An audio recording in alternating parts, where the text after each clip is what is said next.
long shot. Jackpot, jackpot, jackpot, jackpot. Riding around the block, shooting those shots. Alright guys, it's your boy Showtime Stats, and today we are here to talk about recruiting in college football 25. So I know you guys have had a little bit of trouble with recruitment. You know, it's a whole new system than what people are used to back in NCAA 14. And I know a lot of people that are playing this game didn't even play the original NCAA. So, I'm here today to give you a little knowledge.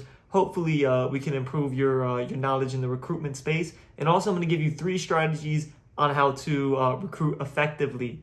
So without further ado, we're going to go ahead and get into it. At the start, you have your hours. Now, every school has these hours, and these hours recur weekly. So it ranges from about 400, and the highest I've seen is about 1050. I think that's about the peak. Maybe if you go into a dynasty and you get, 18 championships, it go up higher than that. But I think 1050 is about what I've seen for the highest. And this is determined by your school prestige. So, like I said, the lowest, if you go to a school like Coastal Carolina, which is one that I did, you're only going to have 400, whereas if you go to somewhere like Georgia or Alabama, it's going to be a little higher. And so, like I said, these hours are recurring. So every week you get the same amount of hours. So it starts with 400. If your school gets better, it can get higher. And you have 2 different types of purchases. You have one-time purchases, and you have recurring purchases. So your one-time purchases are going to refer to things like scouting, scheduling visits, and offering scholarships. These are things that go away one week, or that you use one time, and then the next week you get those hours right back. Next, you have recurring purchases, and these are the recruiting actions. So if you do something like send the house or a hard sell, something like that, these are going to be recurring, and unless you turn them off, it's going to go ahead and subtract those hours from your week. So a lot of people are saying, hey, why do I only have 150 out of 400 hours this week? It's because you already have 250 points or hours used up of these recurring actions. And now, so if you don't know, you can go to those actions and you can hold Y on them. Don't hold Y on the player. You have to click A and then scroll down to where the action is. Hold Y, and then you will remove that recruiting action. You'll get those hours back. But we're going to go ahead and start with the one-time purchases. So we're going to talk about scouting. Every scouting trip will take 10 hours to do, and it'll take you 5 trips to fully scout a player. Now, if you have recruitment tree upgrades, you can get that down. I think the lowest is 2, but possibly if you have a coordinator and yourself and your other coordinator all with the same recruitment tree pathway, and you've upgraded the correct path, goes by position. Possibly it could be 1, but I have not seen that yet. So the most I could say is that at least 2 trips to scout a player. And when you scout them, it'll either give you a gem, it'll say nothing, or it'll give you a gem with a cross, which means a bust. But I'm going to warn you, these are not always accurate. I have done the research in my own dynasties where I've taken a player that was a bust just for the sake that I think he was a 4-star, and if I let him go, the next best is going to get as a 2-star. I said, well, I'll take this chance. I took a 4-star, and he ended up being a 74 overall as a true freshman with an impact development rate. So I can warn you that these gems or busts are not 100% accurate. Sometimes I guess your scouts get them wrong, or maybe it's just saying that he's not going to be a superstar because 4-star is still a very high recruitment player, but you can still get them, and they can still be fairly good for your team. So going along with that, when you get to these 5-stars, it is very rare that you find a 5-star with a gem. And so really what these gems are telling you is that they are underrated or overrated, not necessarily good or bad. So even if a 5-star is nothing, you definitely should still pursue him if you have that option, because it's very likely that they'll be a good player.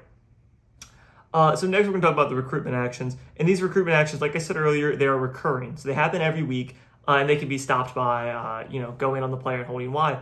So, a lot of people were worried at the start of the year. They said, well, I don't want to contact friends and family because that's going to stop me from spending the other 40 hours a week and getting the hard sell pitch. That's not true. You can adjust these things how you like. In the middle of the season, if you have a large recruitment lead, you don't want to keep pushing for it, you can drop it down a little bit, take it off for a couple weeks. You have a lot of flexibility in that regard. And a lot of people also don't know this. Simply by having a player on your scouting board, you will increase interest week after week. It's not going to be a lot, but it is something. So if you just simply put a player on your board and you're a big school, you might be able to stay in a race without even spending any points. Wouldn't recommend it. You also get points for giving them a scholarship, so you get a small amount of interest every week. Once again, this is just something to keep in mind if, let's say, you're pursuing a 5-star running back, but you want to have a backup in place that you don't necessarily want to spend points on yet, and it's early in the season. You can go for that 5-star, and you could also have another running back just with the scholarship offered and nothing else, and you should still stay in the top 8, possibly top 5, but that might be pushing it. And furthermore, this recruiting action. So once you get to the sales, after week 5, you get the option to sell players on pitches. Every player has their own specific pitch that they want, and you'll know that by it'll have a green check mark over 3 different interests. And what I see a lot of people getting confused is that they think, oh, well, if it's 2 out of 3, that's good enough. I'm not sure if the 2 out of 3 will hurt you, but it will not help you as much as a 3 out of 3. Every recruit has a 3 out of 3 checkmark pitch that they like, that they have. So you just got to search it out. I believe there's 20 or so pitches in the game, so you got to look thoroughly through them and find which ones. If you have 2 check marks and a question mark, and the rest of them have X's somewhere in there, it's going to be that pitch is the one that the recruit wants. So once again, try to find that ideal pitch. And that'll have the best success. If you can hard sell an ideal pitch, that is the most effective way to recruit a player. Another thing you can do is sway. So this is a very nuanced thing that I wasn't really aware of until very recently, but let's say that you are Coastal Carolina. And for me, I developed them into a great team. We have won championships, so we could have something where our athletic facilities were a B+, our conference prestige was an A+, but our academic prestige was still a D-, because that's not something you can really change. If a recruit wanted that, wanted those 3 checks, we'll say, and there was a pitch that had 2 out of those 3, I can try and sway them to get rid of the academic prestige, and sway them into another pitch that's similar but not quite the same, towards something that's more beneficial towards my school. The pitch is going to be more successful the more your school aligns with their top choices. So the sways can be very effective. It's not something you're going to use on every recruit, but if there's a recruit that really wants one thing that your school can't really provide, it might be worth it to try and sway them into a different pitch. If the sway is successful, you're going to now have 4 check marks. So instead of doing the pitch that's not as good for you, you can do one that's better. And that's all I got for the recruitment actions. Now we're going to talk about the recruitment stages. So I kind of went over this a little bit. You have 5 stages. Your 5 stages, you start with open. Open means any team can offer them a scholarship, any team can recruit for them, et cetera, et cetera. It goes from open to top 8 to top 5 to top 3, and then finally to commitment. And these players move through the stages once the top team has maxed out the bar in that stage. The only stage that really matters for anything a user can do is going to be the top 5. Once you hit top 5, that's when you can start scheduling visits. You can start pitching your recruits with these hard sells and soft sells. So this is something that you want to look out for. Try and push to get the top 5. And the big thing about these recruitment stages also is they lock out other teams, so you have less competitors, which is something we'll get to when we get to these strategies. But that's what we got for that. Once a recruit commits, this is also important, they can decommit. I've only seen this happen once, and I can tell you why it happened. It's because all of these recruits have deal breakers. And if a deal breaker is something like proximity to home, once they commit, that school already has reached that goal. There's nothing they can do to have that proximity to home change. The school's not picking up and moving from Alabama to New York. So if it's if that's one of their deal breakers, that is their deal breaker, and there's nothing that's going to happen. That recruit, it doesn't matter if the coach kicks them in the balls, like they're going to that school.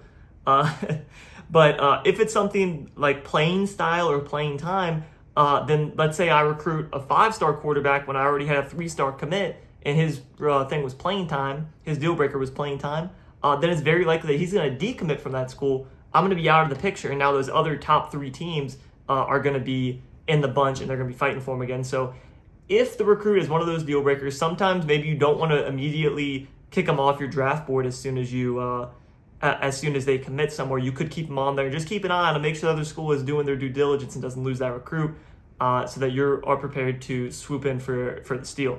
And that's also something you got to look at with your own recruits. Playing style, you can actually look through the menus where it says My School, and you could search by each archetype. So I had this issue with an offensive lineman who was agile, and he was 5-star recruit, wanted to come to my school. I was already almost about to get him to commit, but my running yards per game went down below his threshold, and that made it so he decommitted from me, and he left my school. So something you want to watch out for there in your offline dynasties. If you're just swinging the rock all the time and don't run the ball, you're not going to get a lot of those offensive line commits.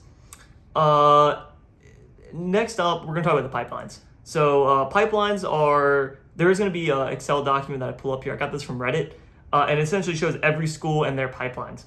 Every pipeline is rated from 1 to 5 stars. And if you're not familiar with the term pipeline, it just means a state or an area where a school is good at getting commits. And if they're rated 5-star pipeline in a certain area, it makes it a lot easier for the school to get those commits from that area. And the way that translates into the game is that you have to spend less recruiting actions for more influence.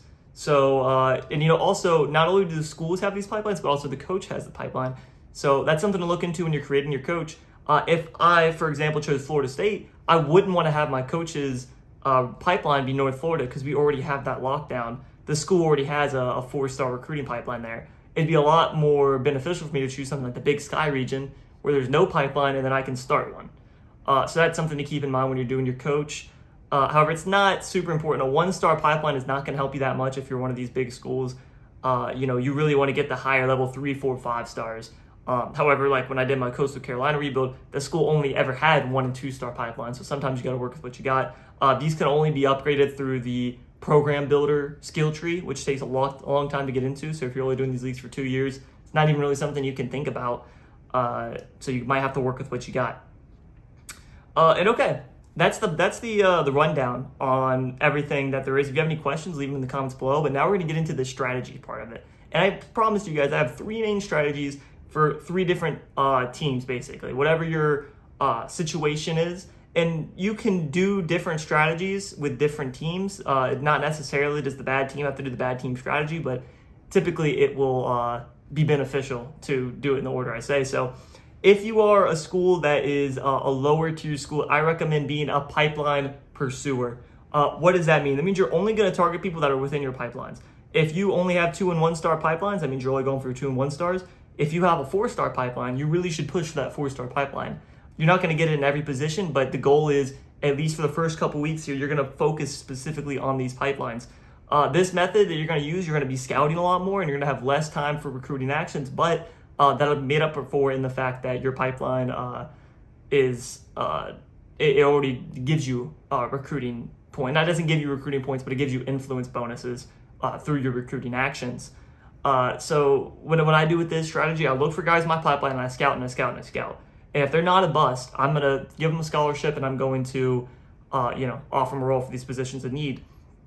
And like I said earlier, you're going to be using your pipelines to try and find gyms and make quick commitments out of these guys to open up your scouting hours. Because when you're one of these smaller schools, you don't have a lot of hours, so you really want to push, get quick commits, and then be able to use those hours on other guys. So that is the pipeline pursuer. Next up, I have what I call the 5-star ace. And this is what I used for my online league when I chose Florida State.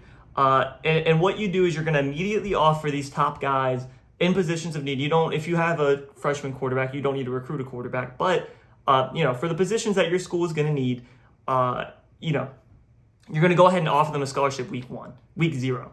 And now you might say, well, you're kind of, putting the chicken before the egg here, or however that saying goes.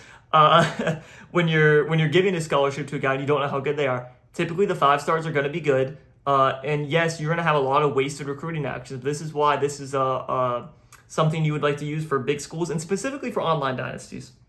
The biggest reason I say scholarship and push heavy at the start before you scout is because if you can lock out to the top 5 teams and you have a 30-man dynasty, but you're only competing with one other user at this point, it's going to make that recruiting a lot easier. You're going to lock everybody else out, and then you can decide, okay, should I keep pursuing this guy or should I, drop him because he's a bust? So, like I said, even if you're not a top-tier school, you could do this with whatever your top line is. If you can only get 3-star commits, that's fine. You go for the 3-star players the best that you can. So you're going to put all your resources out front, and then after a few weeks, once you get into that top 5, then you might take a step back and start to scout these guys and decide, okay, which ones do I want to keep, which ones do I want to get rid of? And like I said, best to use online dynasties, and specifically with top schools and online dynasties. Finally, the third strategy for recruitment here is going to be the diamond in the rough. And this is something that I used when I was using my offline dynasty with Coastal Carolina. What you want to do is you want to spend your first few weeks scouting and really not giving out scholarships and recruiting points unless you find a gym. So you wait to find these gyms, and then as soon as you find one, send the house. Even if you only have 400 points a week, send the house on these guys and try and build up a very large lead on them early on. Now you're going to have some downsides with this strategy. You might not find any gyms, and that's going to set you back, and you might only have 5 gyms in the recruiting class, and you only get 5 commits within your first 8 weeks. That's going to happen sometimes, Other times you're going to get 10 to 12 gyms that you find. You're going to have all these great recruits. And then you can fill in the rest of your class with, mediocre guys that you've already scouted because you've spent so many time scouting. And I think this is a great way to build up a school when you're getting these star players coming in that are going to be great, rather than just filling up a team with a bunch of mediocre guys that you don't know, are they great, are they not.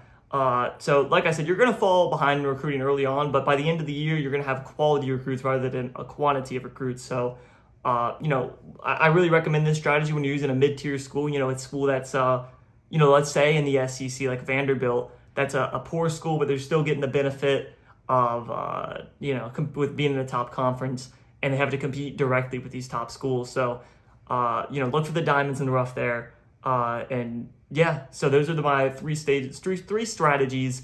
If you guys like this video, drop a like in the comments. I do drop college football videos occasionally, not all the time. We typically do rainbow here, but I like to get my hand wet in 2K, UFC, college football. So if you guys like this video and show a lot of support, I might drop some more college football content in the future.